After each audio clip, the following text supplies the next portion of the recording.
All right, so Lauren, my wife, who's not filming me, was the one that I was filming out on the street. And I just want to walk through the basics of how to ride a motorcycle.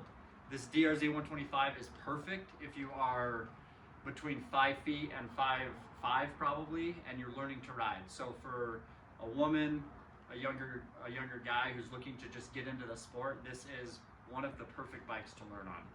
And so I'm just going to walk you through a few basic things. One, how to start the bike, and then how to get comfortable using a clutch. Because for a lot of people, when they jump to a 125, this is when you first start using that clutch. And so we want you to be comfortable. And it can be intimidating at first, but it's not as hard as people make it out to be. A lot of people overthink the clutch. So to start the bike, we're going to put it in neutral. You know it's in neutral if you can push it forward and back and you don't get any resistance. See, I'll put it in gear to show you what would happen if you're in gear. In gear, the tire's locked. So that's how you know, okay, I'm not in neutral. So we'll put the bike in neutral, and then you pull out the Kickstarter here on the right side. You might need to put the choke on, which is a lever over here. You push that down to put the choke on. Since the bike's already warm, we won't need that, so we're gonna leave it off.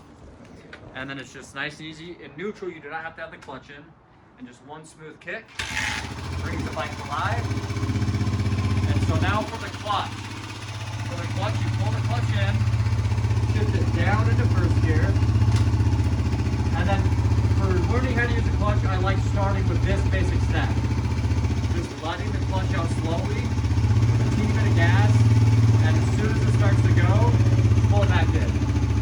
Let it out, pull it back in.